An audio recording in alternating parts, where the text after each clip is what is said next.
All right, folks, it's about 10:30 in the morning here. We're out at the across the highway in what I call the baleage yard. This is where most of the baleage was made and sitting from this past summer and even fall.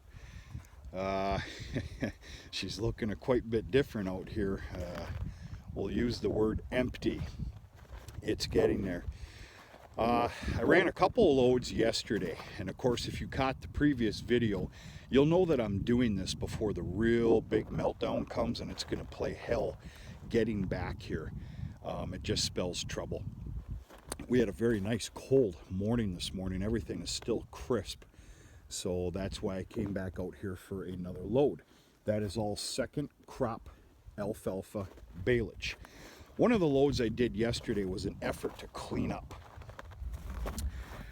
The sorghum, all gone, folks. Sorghum baleage is depleted. Now I've got about probably 13, 14, 15 bales at the farm, but there's no more lines of sorghum. First crop alfalfa, that is gone as well. So one of those loads was basically, there was a couple bales of baleage, but the rest of it was end cap bales, just kind of cleaning up a little bit. And it doesn't matter who you are, how clean you are, you got to come back out in the spring, and there's garbage out here, little bits and pieces. Well, they're right there, bits and pieces of film wrap and everything else. So the only baleage left out here is this row of second crop. It started off with about 85 bales. I've probably grabbed maybe 10 by now, so there's about another 75 bales in this line. Yeah, this can get a little tricky, but if you're careful about it, you can get in here. Now, as you can see, some of this is so frozen solid, it kind of plays hell on your operating skills here and plays hell on the tractor and the tires, so you just got to kind of take it easy. Beautiful baleage, it's kept well. There is a little bit of a problem though. If you keep up with the channel, you know that I took on some deer damage of these lines this year.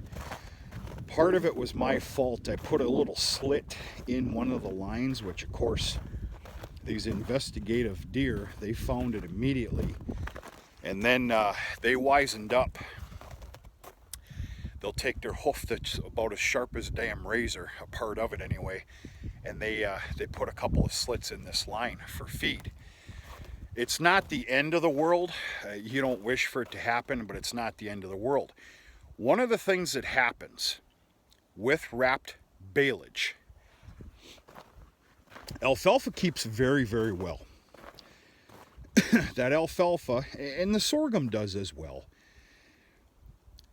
If a slit, as you can tell, one of the slits was here. A quarter of this bale has been eaten. This is by the deer. What will happen is this will freeze.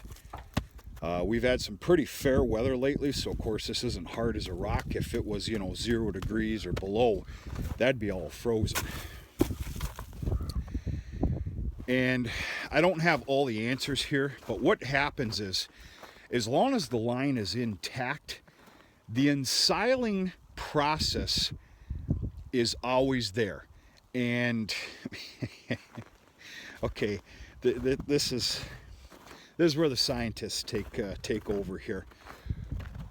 That ensiling process basically does not allow for the feed to freeze. Now, if you're getting 40 below zero, you're going to experience a ring of freeze around this feed, but the inside stays intact.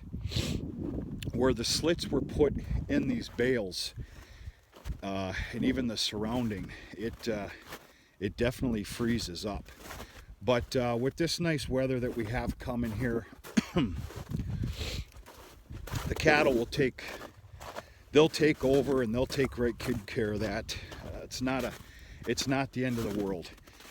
And as you can see, because of those slits, this actually,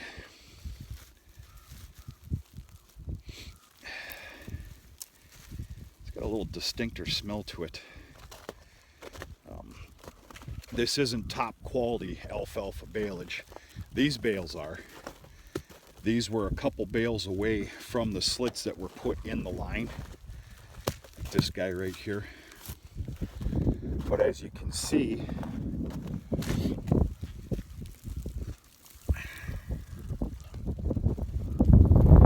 yeah. In fact, I got a questionable bale here as far as transporting back to the farm.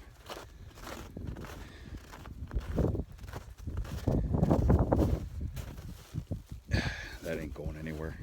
It's too damn heavy. Too heavy.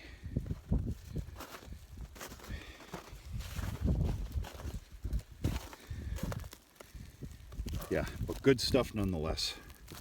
I do have to come up with a different program for next year. I've stated that this deer damage business to these lines is not the end of the world, because it will only take place when they're searching for feed, which means it's going to be lots of snow cover and cold as all get out, which basically means December, January. It's not going to ruin this feed. But nonetheless, I don't like this. I got to come up with a different program for next year. There's been a lot of comments made about, well, haul it all back to the farm so you can basically police it. I can't do that. I don't have the time. You know, it's a catch-22. I can't haul hundreds and hundreds and hundreds of bales closer to the farm just so I can police it. It's not possible as far as transporting, getting everything wrapped before midnight. It's not possible. It's not feasible. I don't have the resources. I don't care to go find the resources to do it. And I don't know, folks. I really don't know. What am I going to do? I don't know. Maybe some sort of a deer deterrence ordeal. What would that be? I don't know. Maybe some light setup, some you know, light doesn't scare the deer, for God's sakes. I proved that well with the garden that one year. But some motion sensing something, and I don't know. If anybody's got some realistic ideas out there that have been tried and true, I am all ears. Yeah.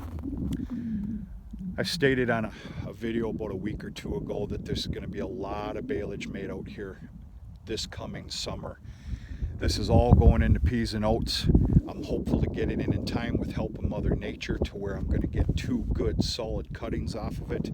And of course, this is my primary, what I'm going to call my 100% alfalfa field here now. Perfect world, maybe 3 cuts. We'll see. It's all, I need a lot of help with Mother Nature. But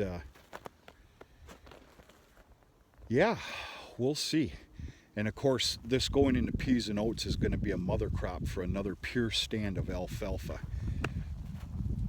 At some point, I'm not ready to do it yet because there's still some damn good grassland and alfalfa here. This used to be our main primary alfalfa field. This is going to prove to be some exceptional dry hay ground for the next few years. We'll see what it looks like. At some point, I'm going to end up tilling this under with a moldboard, putting corn in there, and we'll see about the following year after that. I don't know. Actually, it's probably going to be corn, then put sorghum on it the following, and then probably a pea and oat mother crop of new seeding alfalfa. But I'm doing a lot of talking and jibber jabbering right now. We're just going to see how things goes. It also depends on other property that's available.